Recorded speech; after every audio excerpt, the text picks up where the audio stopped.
Terkesima aku memandangmu Tuhan, karena Engkau memancarkan kesejatian dirimu. Betapa mulia Dikau, sampai tak sanggup mataku memandangmu. Sanak keluarga semua yang terkasih, begitulah magma suara yang menggelegar dalam kedalaman batin saat menyaksikan Yesus menyatakan dirinya kepada ketiga muridnya di Tabor, di atas gunung yang tinggi itu. Begitu mulia, sampai ketiganya jatuh tersungkur karena tak sanggup memandang kemilau wajah Yesus.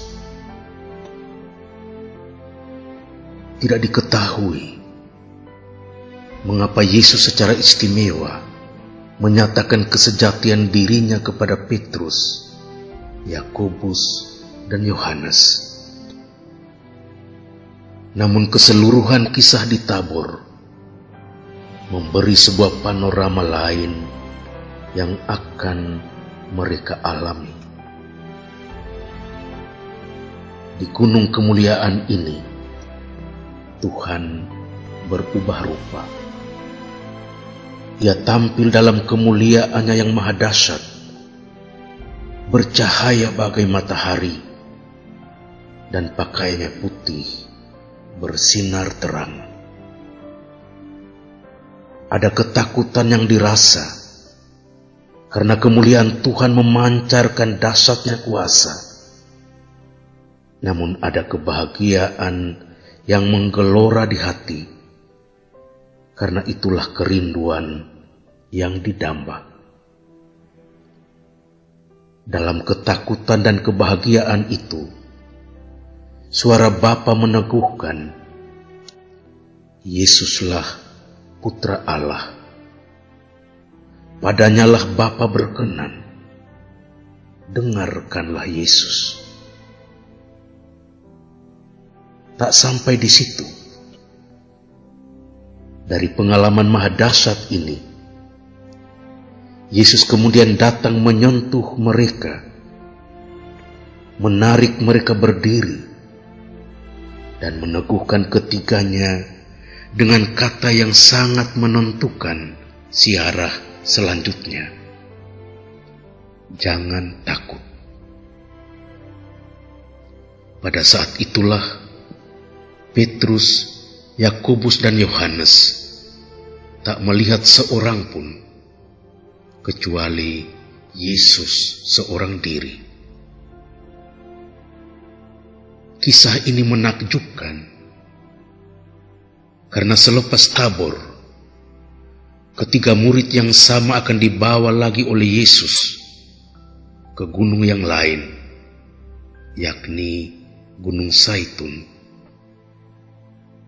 Di gunung ini, Yesus menyatakan kemuliaan dirinya pada jalan yang paling rendah, yakni menerima seorang diri, cawan penderitaan, dalam kemuliaan salib yang akan dialami dari Zaitun dan berpuncak di Golgota.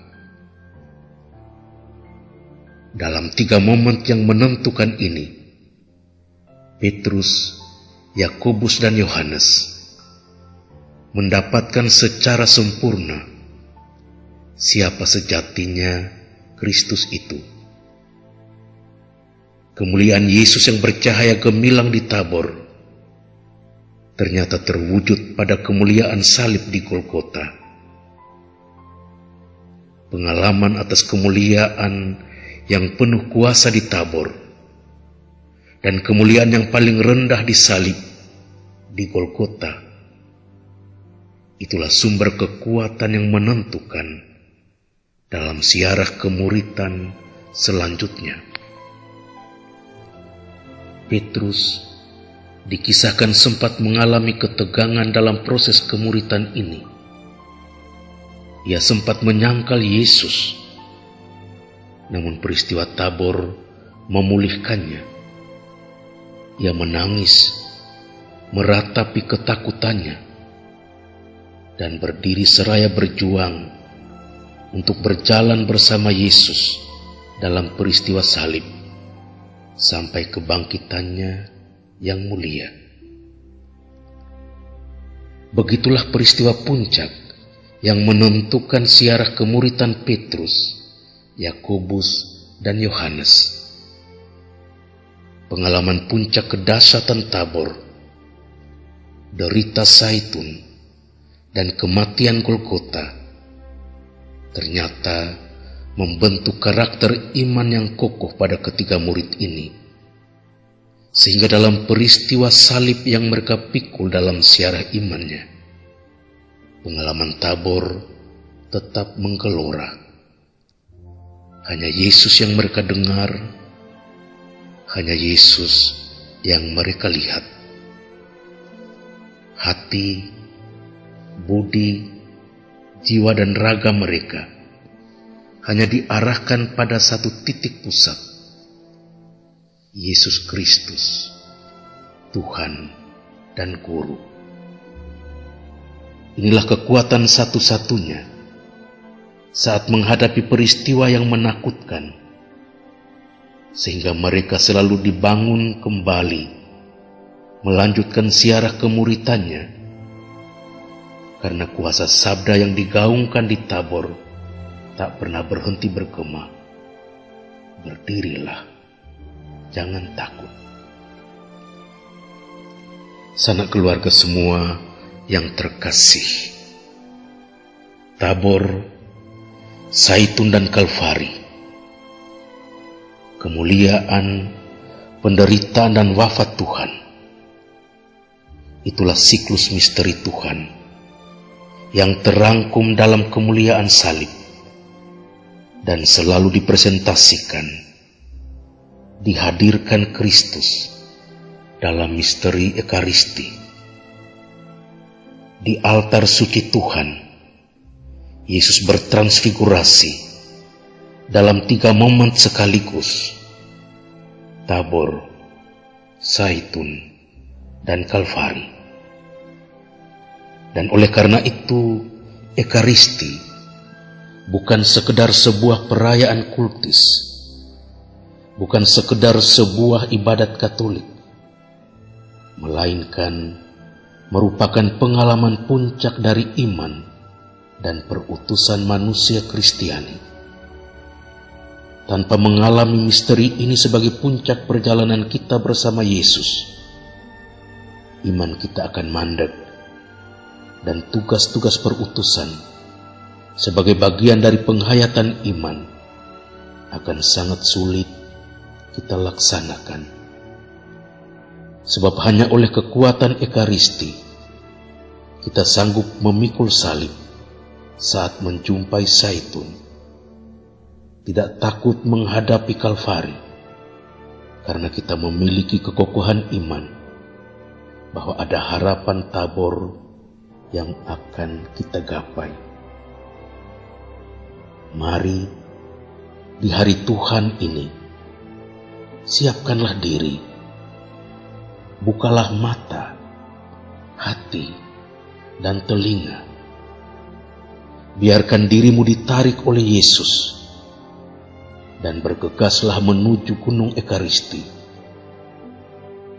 Di sana, saya dan Anda akan mengalami transfigurasi Yesus dalam peristiwa Zaitun, Kalvari, dan Tabor. Inilah sumber, pusat, dan puncak dalam siarah iman. Di sana, dalam Ekaristi, dalam kesunyian, menggelegar suara Bapa, inilah putra kesayanganku, hanya pada Dia aku berkenan. Di sana, menggelegar suara Bapa, dengarkanlah Dia. Di sana pula menggelegar suara putra kesayangan Bapa. Inilah tubuhku, inilah darahku, kehendakmu Bapalah yang terjadi. Inilah sumber, pusat dan puncak hidup Kristiani, hidup saya dan Anda, supaya di tengah kemelut hidup yang terus menerpa, kita tidak takut. Dalam cuaca kehidupan yang mencekam, kita tetap berpusat pada Kristus. Inilah bintang pertama, gereja partisipatif.